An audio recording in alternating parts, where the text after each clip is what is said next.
नमस्ते, welcome to Ayurveda studies crash course series में शलाक्य तंत्र पेपर 2 पॉइंट नंबर 5 का आज हम पढ़ेंगे दंत मूलगत रोग। मॉडर्न में इसको कहते हैं डिजीज ऑफ पेरिओडोंशिया। जो दंत मूल होती है उसी को हम पेरिओडोंशिया या फिर गम्स या फिर जिंजिवा कहते हैं। ठीक है, तो आज हम इनका आयुर्वेद पोषण देखेंगे। उसमें सबसे पहले हम पढ़ेंगे संख्या। तो सुश्रुत ने 15 बोले हैं दंत मूलगत रोग और वाग्भट ने 2 कम 13 बोले हैं। ठीक है, तो पहले हम सुश्रुत के देखते हैं। तो क्या बोला सुश्रुत ने? शीतात, दंत पोपट, दंत वेस्ट, शोषीर, महाशोषीर, परिदर, उपकुश, दंत वैदर्भ, वर्धन, अधिमांस और आखिरी में उन्होंने 5 प्रकार की दंत नाड़ी बोली हैं। कौन सी बोली हैं? वात, पित्त, कफ, सनिपातज और शल्यज। जो शल्यज है वो यहाँ पे आगंतुज को कहा गया है। ठीक है, तो ये 15 तरीके के दंत मूलगत रोग थे जो सुश्रुत ने मेंशन किए हैं। अब हम वाग्भट देखते हैं। तो वाग्भट ने सुश्रुत में एक एक्स्ट्रा ऐड किया है। क्या किया है? दंत विधृति ऐड किया है। ठीक है, और इन्होंने 3 रोग नहीं माने हैं। कौन से नहीं माने हैं? दंत वेस्ट, एक परिदर नहीं माना और तीसरा वर्धन। ठीक है, वर्धन को वाग्भट ने दंत मूलगत रोगों में ना मान के उन्होंने दंतगत रोगों में माना है। ठीक है, अधिदंत नाम से। तो वर्धन को वाग्भट ने अधिदंत रोग नाम से माना है। कहाँ पे? दंत रोगों में। ठीक है, इसके अलावा वाग्भट ने शोषीर का नाम चेंज कर दिया। क्या क्या कहा उसको? शुशिर कहा। ठीक है, तो वाग्भट ने एक एक्स्ट्रा माना दंत विद्रधि। वाग्भट ने 3 नहीं माने हैं, दंत वेस्ट, परिदर, वर्धन, और उसने नाम चेंज किसका किया है? शोषिर का। क्या कर दिया उसे? सुशिर। ठीक है, तो हमारे सुश्रुत के अकॉर्डिंग हो गए और एक वाग्भट के अकॉर्डिंग हो गए। अब जैसे नाम है सुश्रुत के अकॉर्डिंग सारे के सारे, लर्न करना बहुत इम्पॉसिबल सा है, ना याद हो पाएंगे इतने ज्यादा।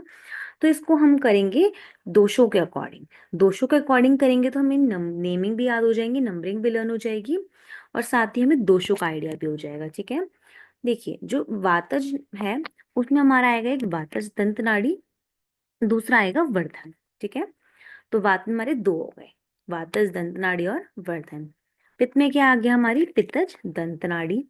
कफ में कौन सा आया? कफज दंत नाड़ी और अधिमांस। ठीक है, रक्तज में आया दंत वेस्ट। ध्यान दीजिएगा कि दंत नाड़ी में रक्तज नहीं होता। ठीक है, तो रक्तज दंत नाड़ी नहीं होती। रक्त में क्या आएगा? हमारा दंत वेस्ट आएगा। त्रिदोष में हमारा त्रिदोषज दंत नाड़ी और महाशोषीर आएगा। ठीक है, इसके बाद ये हमारे पहले वात पित्त कफ रक्त हो गए और इसके बाद इनका कॉम्बिनेशन त्रिदोष हो गया। अब इसके अलावा त्रिदोष के अलावा दोषों के हम कॉम्बिनेशन करेंगे। इसमें हम वात को इन्वॉल्व नहीं करते इन कॉम्बिनेशन में। हम कैसे करेंगे? पित्त को रक्त के साथ, कफ को रक्त के साथ और फिर पित्त रक्त कफ, इन तीनों को लेंगे। ठीक है, ये जो हम अलग से कॉम्बिनेशन करें यहाँ पर हम बात नहीं लेते। ठीक है, तो पित्त रक्त में क्या आ जाएगा? उपकोष आ जाएगा। कफ रक्त में क्या आ जाएगा? शीताद, दंत पुपुट, शोषित। श वाले 2 हैं, शीताद और शोषित, और एक आ गया दंत पुपुट। और पित्त रक्त कफ में क्या आ गया? हमारा परितर आ गया। ठीक है, इसके अलावा हमारा आता है अभिघातज। अभिघातज में हमारा कौन सा आता है? दंत वैदर्भ और एक आती है अगंतुज दंत नाड़ी जिसको हम शल्यज कहते हैं। तो ये दोषों के अकॉर्डिंग होगी। एक बार फिर से देखते हैं। तो वात में आता है वातज दंत नाड़ी और वर्धन। पित्त में आता है पित्तज दंत नाड़ी और कफ में आता है कफज दंत नाड़ी और अधिमांस। रक्त में आता है दंत वेस्ट। त्रिदोष में आता है त्रिदोषज दंत नाड़ी और महाशोषिर। पित्त रक्त में आता है उपकुश। कफ रक्त में आता है हमारा शीताद, दंत पुपुट एंड शोषिर। पित्त रक्त कफ में आता है हमारा परिदर। अभिघात में आता है हमारा दंत वैदर्भ और आगंतुज दंत नाड़ी। ठीक है, इसके बाद हम साध्यता और असाध्यता देखते हैं। तो असाध्य में हमारा क्या आता है? महाशोषिर आता है। महाशोषिर जो है वो असाध्य है। इसके अलावा बचे हुए 14 जो सुश्रुत ने बोले हैं दंत मूलगत रोग, वो सभी कैसे हैं? साध्य हैं। ठीक है, तो यहाँ पर इनकी संख्या कंप्लीट हो जाती है जो कि आपको लर्न कर लेनी है दोषों के अकॉर्डिंग। ठीक है, इसके बाद दे रखा है यहाँ पे चिकित्सा सूत्र। ठीक है, तो चिकित्सा सूत्र पेपर पॉइंट ऑफ व्यू से इजी है क्योंकि आप कंप्लीट चिकित्सा अच्छे से नहीं पढ़ याद रख सकते हैं।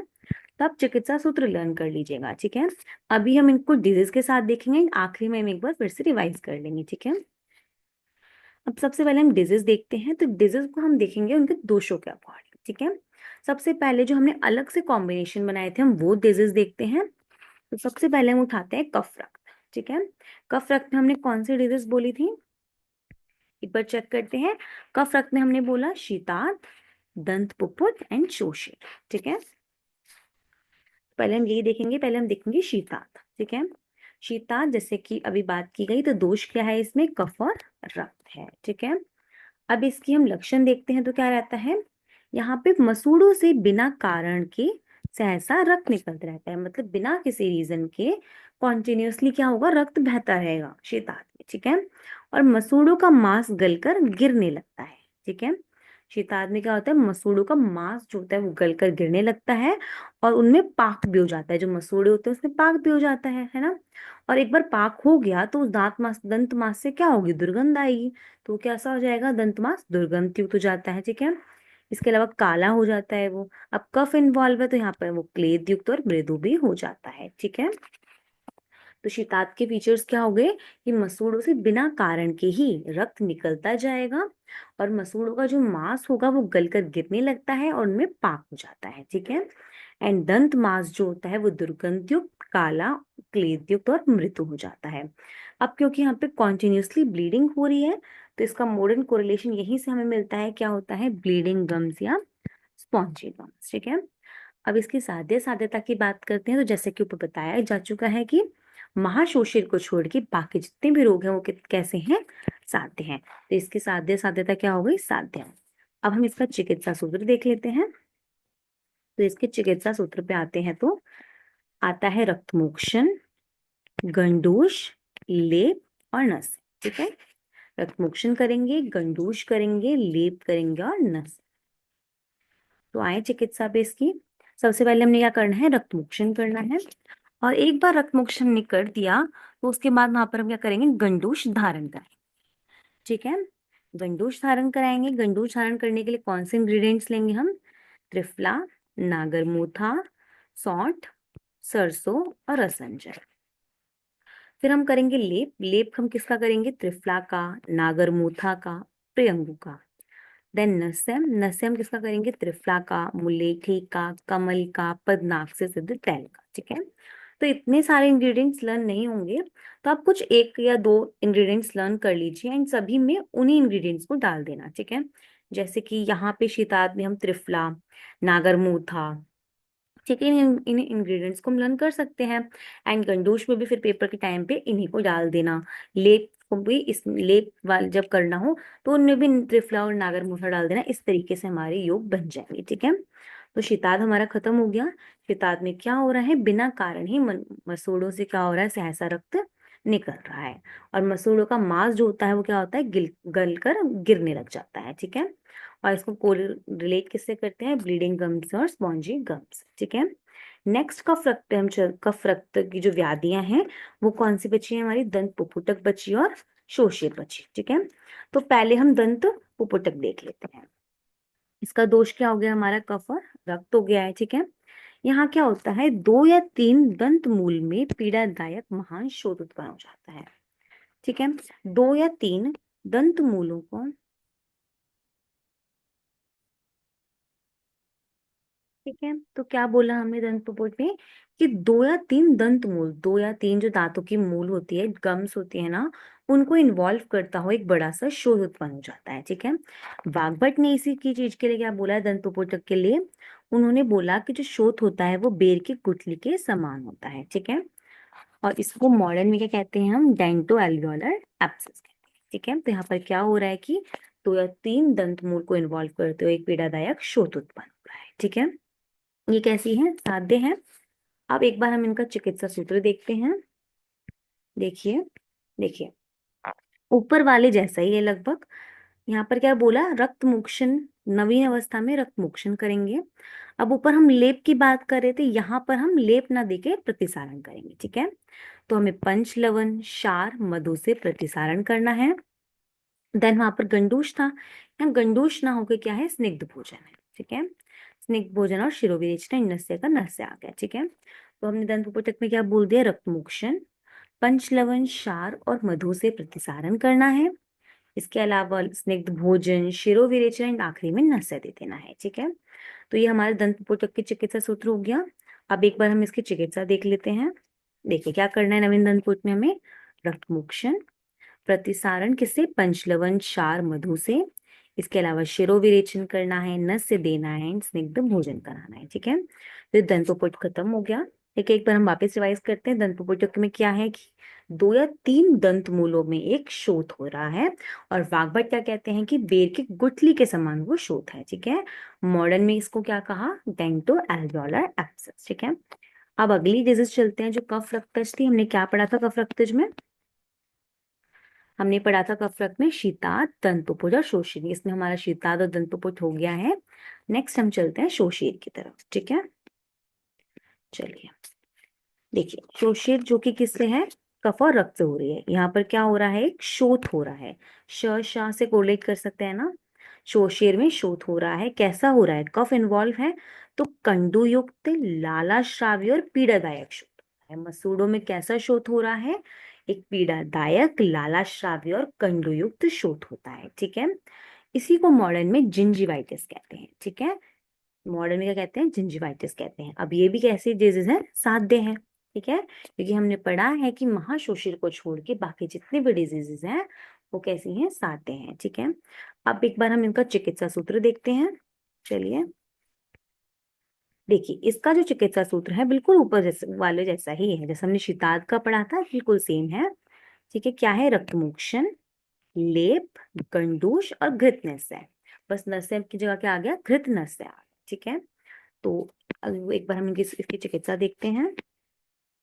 शोषिर की चिकित्सा क्या है, रक्त विश्रावन करना है, देन लेप, गंडूशन, नस्य करना है। किस चीज से करना है वो देखते हैं। लेप हमें किससे करना है, लोध्र से, मुस्तक, रसंजन तथा मधु की मदद से हमें लेप करना है। गंडूश हमें किससे करना है, शीरी वृक्षों के क्वाथ से करना है। ये इंपॉर्टेंट है यहाँ पे कि गंडूश हमें किससे करना है, शीरी वृक्षों के क्वाथ से करना है। एंड नस्य किससे करना है, सारीवा, कमल, मुलेठी, लोध्र, अगुरु, चंदन के कल को और 10 गुने दुग्ध से सिद्ध घृत का नस्य देना है। ठीक है, तो याद रखिएगा कि नस्य किससे देना है, 10 गुना दुग्ध से सिद्ध घृत से। एंड गंडूश किससे करना है, शीरी वृक्षों के क्वाथ से। ठीक है, तो यहाँ पे शोषिर खत्म हो गया। शोषिर में क्या हो रहा है, एक पीड़ादायक, लालाश्रावी और एक कंडु युक्त जो होता है वो शोथ उत्पन्न होता है। ठीक है, और इसको मॉडर्न में क्या कहते हैं, जिंजिवाइटिस कहते हैं। अब हमारी कफ रक्त वाली जो डिजीज थी वो खत्म हो गई है। एक बार इसका मॉडर्न कोरिलेशन एक बार वापस रिवाइज कर लेते हैं। शीताद को हम कहते हैं ब्लीडिंग गम्स या फिर स्पॉन्जी गम्स। ठीक है, एंड जो दंत पुपुट है उसको हम कहते हैं डेंटो एल्वियोलर एब्सेस। एंड जो हमारा शोषिर है उसको हम कहते हैं जिंजिवाइटिस। ठीक है, अब हमारा कफ रक्त हो गया। अब कफ रक्त में जो रक्त आया है एक बार हम रक्त वाले को भी देख लेते हैं। ठीक है, हम पढ़ेंगे दंत वेस्ट। इसमें हमारा क्या आता है, रक्त इन्वॉल्व है। हो क्या रहा है लक्षण में, मसूड़ों से पुए और रक्त निकलता। ठीक है, और दांत कैसे हो, हिलते हो, तो उसको दंत वेस्ट कहेंगे। ठीक है, यहाँ पर क्या हो रहा है, मसूड़ों से हमारा पोए भी निकल रहा है और रक्त भी निकल रहा है। ठीक है, और यहाँ पर हमारे दांत भी कैसे हो रहे हैं, हिल रहे हैं। ठीक है, इसका मॉडर्न कोरिलेशन क्या है, पायरिया एल्वियोलारिस और पेरिओडोंटाइटिस। क्या है, पायरिया एल्वियोलारिस और पेरिओडोंटाइटिस। ठीक है, इसको भी साध्य साध्यता की बात करते हैं तो ये कैसा है, साध्य रोग है। ठीक है, एक बार इसका चिकित्सा सूत्र हम देख लेते हैं दंत वेस्ट का। देखिए बिल्कुल ऊपर की तरह ही है जैसे हमारे कफ रक्त थे, बिल्कुल सेम है। बस हुआ क्या, जैसे हमने दंत पुपुट में पढ़ा था कि लेप की जगह प्रतिसारण हो गया था, तो सेम यहाँ पर हो रहा है कि रक्तमोक्षण, प्रतिसारण, गंडूश और नस्य। ठीक है, जो स्टार्टिंग के 4 हैं मतलब जो कफ रक्तज हैं और रक्तज वाले हैं। ठीक है, इन सभी में क्या है, रक्तमोक्षण, गंडूश, लेप और नस्य, इसी यही सेम चल रहा है, बस इसी के अंदर थोड़े बहुत चेंजेस रहेंगे। ठीक है, ये हमें लर्न कर लेना है।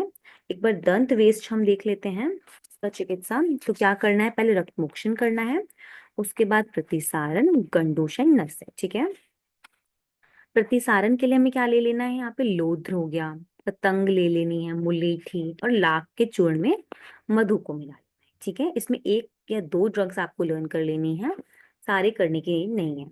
गंडूश में एज जैसे कि सोशीर में था कि शीरी वृक्षों के क्वाथ से गंडूश करना है, वैसे ही दंत वेस्ट में भी शीरी वृक्षों के क्वाथ से ही गंडूश करना है। साथ में उसमें मधु, घृत और शर्करा ऐड कर देना है। ठीक है। नस्य, जैसे वहां पे 10 गुने दुग्ध से सिद्ध घृत का नस्य था, वैसा ही यहाँ भी दंत वेस्ट में भी काकुल्य आदि गण व 10 गुना दुग्ध से सिद्ध घृत से नस्य करना है। ठीक है। तो हमारे रक्तज दोष वाली जो डिजीज थी, दैट इज दंत वेस्ट, वो भी पूरी हो गई है। इसका मॉडर्न कोरिलेशन क्या है? पायरिया एल्वेओलारिस और हमारा पेरियोडोंटाइटिस। ठीक है। देखिए यहाँ पे हमारा क्या हुआ, हमने कफ रक्तज और रक्तज वाली जो डिजीज थी वो कंप्लीट कर ली है। अब हम करेंगे पित्त रक्तज वाले डिजीज को कंप्लीट। ठीक है। पित्त रक्तज में हमारा क्या आता है? उपकोष। तो हम पहले उपकोष देखेंगे। ठीक है, आइए। ठीक, उपकोष। उपकोष में क्या होता है हमारा? मसूड़ों में दाह और पाक होता है। ठीक है। अब जैसा कि हमें पता है उपकुश में दोष कौन से हैं? पित्त और रक्त। अब पित्त और रक्त दोनों ही अग्नि महाभूत वाले हैं ना, तो इसलिए मसूड़ों में क्या है? दाह होगा, पाक होगा। ठीक है। दांत जो होंगे वो हिलेंगे। ठीक है।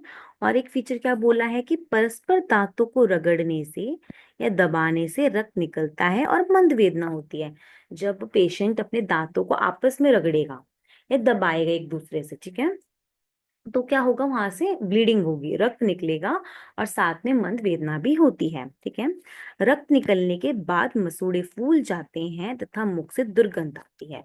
और एक बार रक्त निकल जाता है तो क्या होता है? मसूड़े फूल जाते हैं पेशेंट के। ठीक है। और मुख से क्या आती है? दुर्गंध आती है। तो क्या सिम्टम हो गए इसके?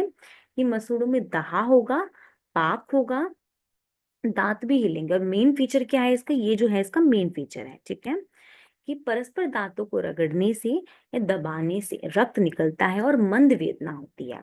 और जब रक्त निकल जाता है तो उसके बाद क्या होता है? मसूड़े फूल जाते हैं और मुख से दुर्गंध आती है। ठीक है। इसको भी मॉडर्न में किससे कोरिलेट कर लिया गया? पायरिया से कोरिलेट कर लिया गया। ठीक है। और इसकी साध्य साध्यता क्या है? ये साध्य रहता है। ठीक है। इससे पहले हमने एक और पायरिया वाला पढ़ा था। वो क्या पढ़ा था? हमने दंत वेस्ट पढ़ा था। ठीक है।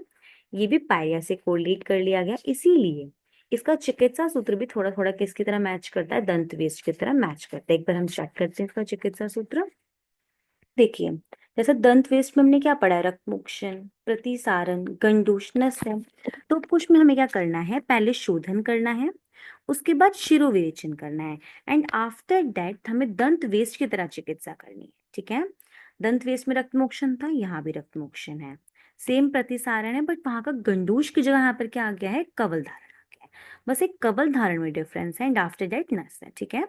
तो क्या रहेगा? शोधन, आफ्टर दैट बस शिरोविरेचन, एंड उसके बाद सेम दंत वेस्ट की तरह चिकित्सा है, बस वहां के गंडूश की जगह क्या आ गया है? कवल धारण आ गया है।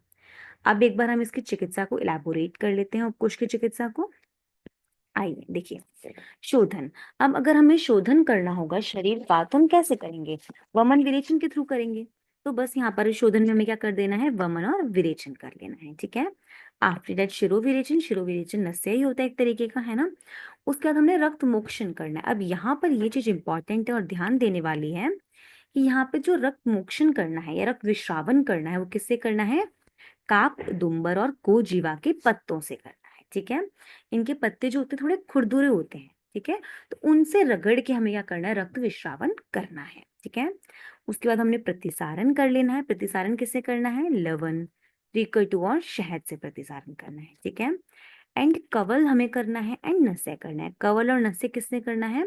मधुर गंध द्रव्य से सिद्ध घृत से करना है, एंड नस्य भी किससे करना है? मधुर गंध द्रव्यों से सिद्ध घृत से करना है। या फिर पिपली, श्वेत सरसों, सौंठ तथा वेतस फल के चूर्ण को गुनगुने जल में मिलाकर कर लेना है। ठीक है। तो क्या रहेगा रहेगा यहाँ पे? शोधन, देन शिरोविरेचन, देन रक्त विश्रावन, उसके बाद प्रतिसारण, देन कवल और नस्य। ठीक है। तो ये हमारा उपकोष फिनिश हो गया। इसके बाद अभी हमने कफ रक्त वाली पढ़ ली है, रक्त वाली पढ़ ली है, पित्त रक्त वाली पढ़ ली है। ठीक है। उपकोष का मॉडर्न क्या रहेगा हमारा? पायरिया हो गया। ठीक है। पायरिया इससे पहले एक और का मॉडर्न था, वो कौन सा था? हमारा दंत वेस्ट था। ठीक है। पायरिया एल्वेओलारिस या फिर पेरियोडोंटाइटिस। ठीक है। अब हम पढ़ते हैं पित्त रक्त और कफ वाला। ठीक है। पित्त रक्त और कफ वाला क्या होता है? हमारा परिधन रहता है। ठीक है। परिधन, पित्त रक्त और कफ, इसमें दोष इन्वॉल्व होते हैं। इसका लक्षण क्या रहता है कि मसूड़े गलते हैं और थूकने पर क्या आता है, रक्त आता है। ठीक है, मसूड़े यहाँ पर हमारे गल रहे हैं और थूकने पर क्या आ रहा है, रक्त आ रहा है। इसको मॉडर्न में हम कोरिलेट करते हैं जिंजिवाइटिस से। ठीक है, जिंजिवाइटिस से कोरिलेट करते हैं। इससे पहले हमने एक और में जिंजिवाइटिस पढ़ा था, वो क्या था हमारा, शोषित। ठीक है, शोषित में और परिधर में क्या है हमारा, जिंजिवाइटिस है। ठीक है, साध्य साध्यता, तो ये कैसा है हमारा, साध्य रहता है। एक बार हम इसका चिकित्सा सूत्र देख लेते हैं। ठीक है, तो परिधर का जो चिकित्सा सूत्र है वो क्या है, ये शीताद के समान रहता है। ठीक है, तो शीताद की ही चिकित्सा हमने क्या कर देनी है, परिधर में कर देनी है। ठीक है, ये याद रखिएगा कि शीताद में और परिधर में सेम चिकित्सा रहती है हमारी। ठीक है, तो हमारा परिधर में क्या चिकित्सा है, सेम एज इन शीता। ठीक है, तो ये हमारे दोष वाले खत्म हो गए। एक बार हम इसका चेक करते हैं कौन सा दोष हमारा हो गया है।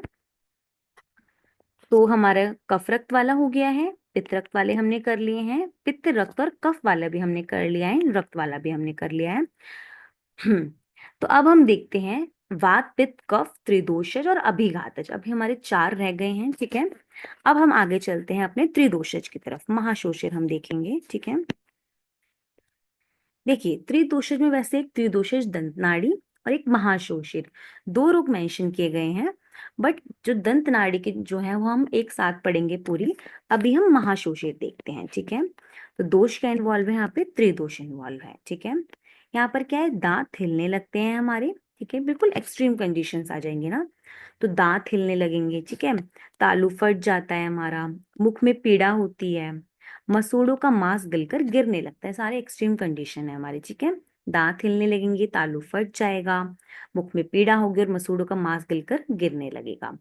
जैसा कि हमें पहले भी पढ़ चुके हैं कि ये कैसा होता है, असाध्य होता है। तो इसकी चिकित्सा भी मेंशन नहीं है क्योंकि ये असाध्य है, और इसको मॉडर्न में कोरिलेट किया गया नेक्रोटाइजिंग पेरी ओडोंटाइटिस से। ठीक है, तो हमारा महाशोषित हो गया।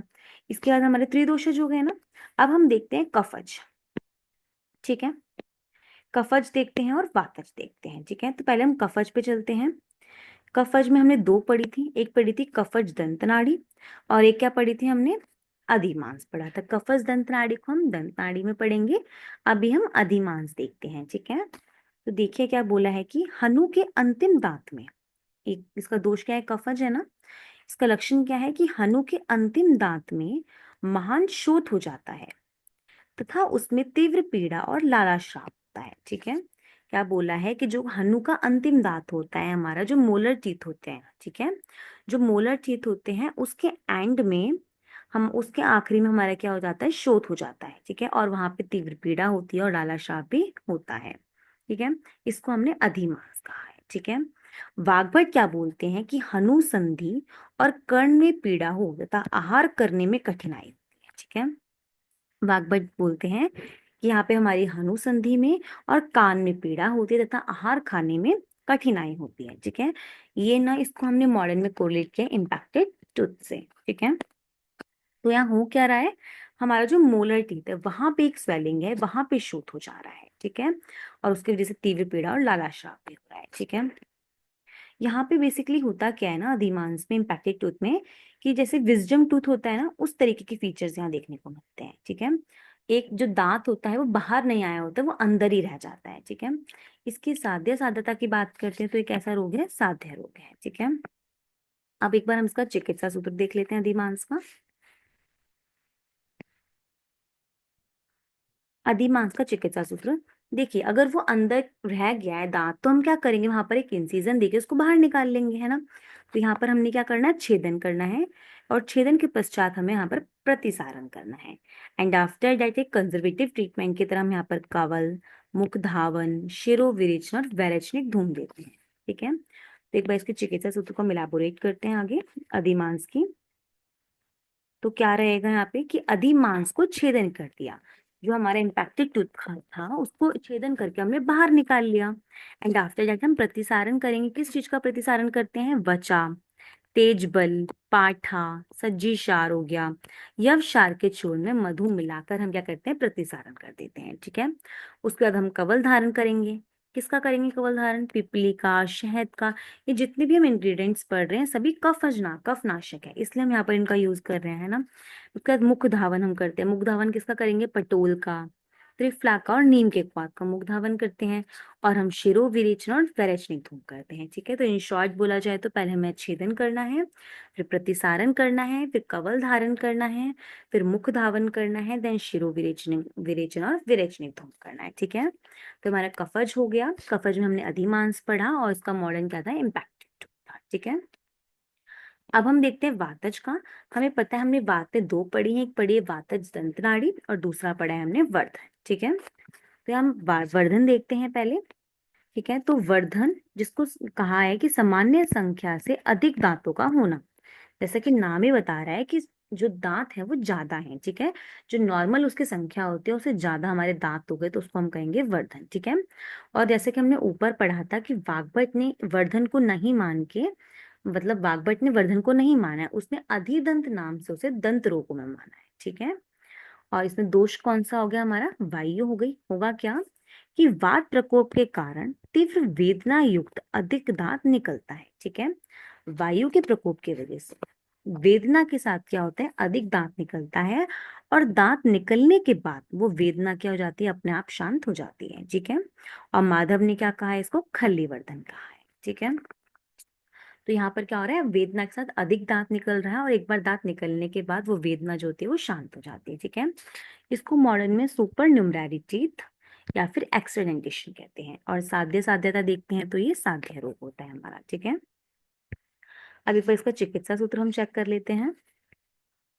तो वर्धन का चिकित्सा सूत्र क्या रहेगा कि दांत को उखाड़ कर, जो एक्स्ट्रा दांत हमारा होता है उसको उखाड़ देंगे। दांत को उखाड़ कर हम वहां पर अग्निकर्म और कृमि दंतवत की जगह चिकित्सा कर देंगे। ठीक है, तो दांत को उखाड़ कर अग्निकर्म तथा कृमि दंतवत हम चिकित्सा करेंगे। ठीक है, एक बार इसका चिकित्सा आगे देखते हैं हम लोग।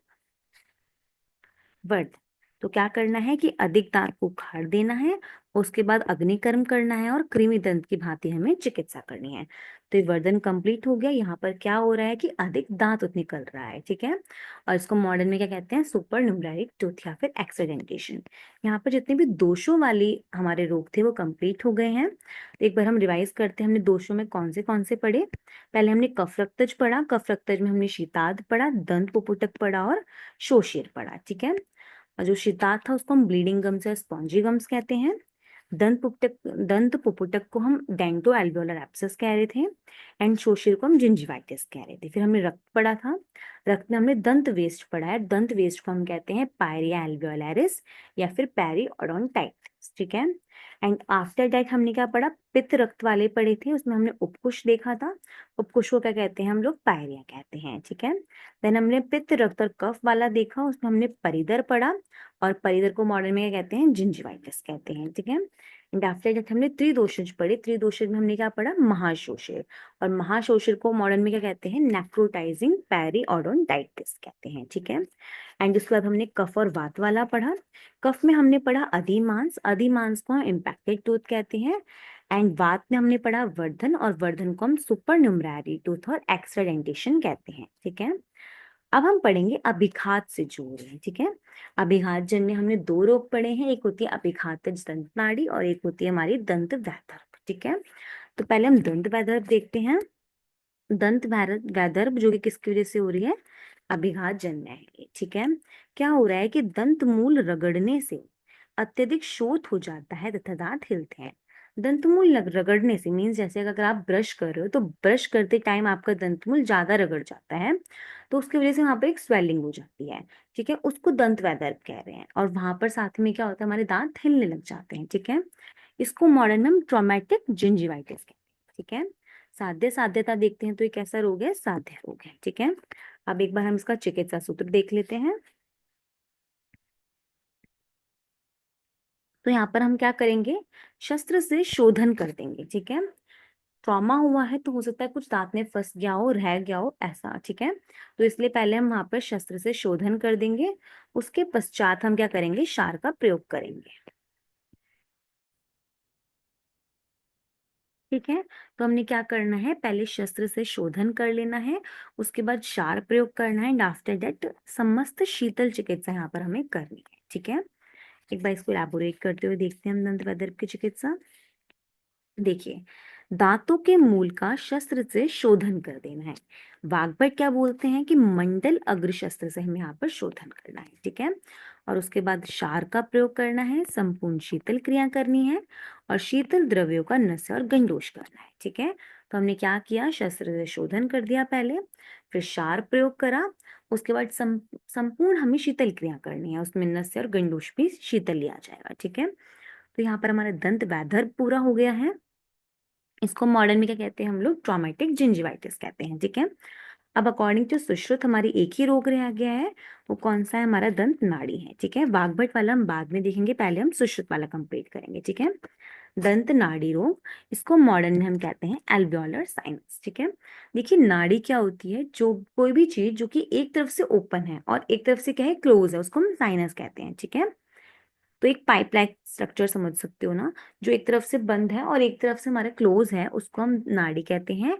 एंड मॉडर्न में उसको हम क्या कहते हैं, साइनस कहते हैं। ठीक है, तो यहाँ पे दंत में जो नाड़ी बन रही है, दंत में मूल में जो नाड़ी बन रही है, उसको हम दंत नाड़ी कहते हैं। ठीक है, तो दंत मूल में उत्पन्न 5 प्रकार के दंत नाड़ी रोग होते हैं। ठीक है, 5 प्रकार की होती है दंत नाड़ी, कौन सी होती है, वातिक, पैतिक दंत नाड़ी, कफज दंत नाड़ी, सन्निपातज दंत नाड़ी, और आगंतुज या फिर शल्यज दंत नाड़ी। ठीक है, एक बार हम इनके निदान और संप्राप्ति देखते हैं।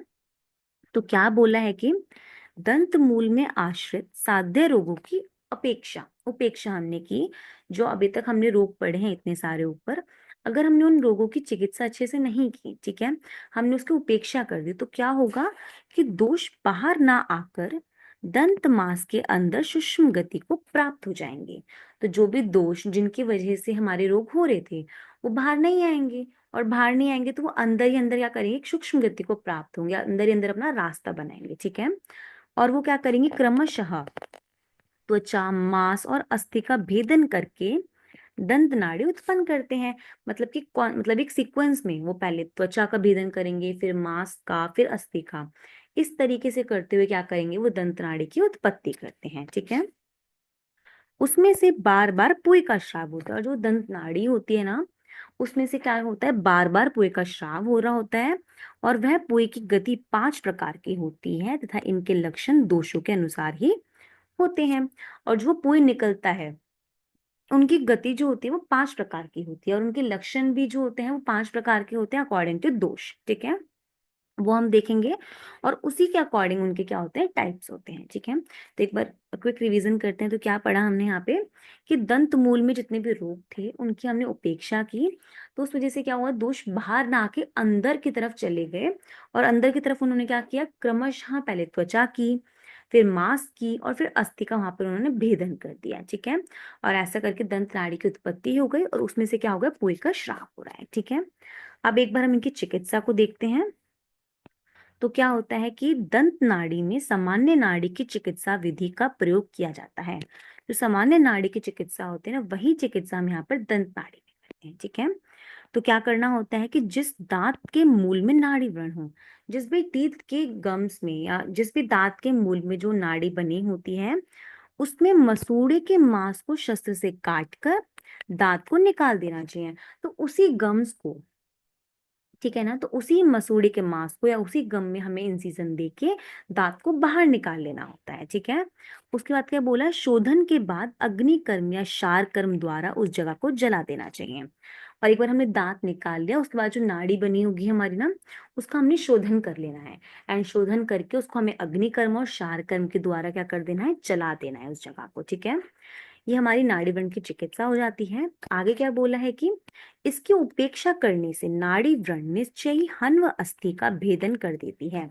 अगर हमने इस नाड़ी व्रण की उपेक्षा कर दी, इसकी भी चिकित्सा नहीं की, ठीक है, तो क्या होगा, जो नाड़ी व्रण होगा वो हमारी हन व अस्थि का भेदन कर देगा।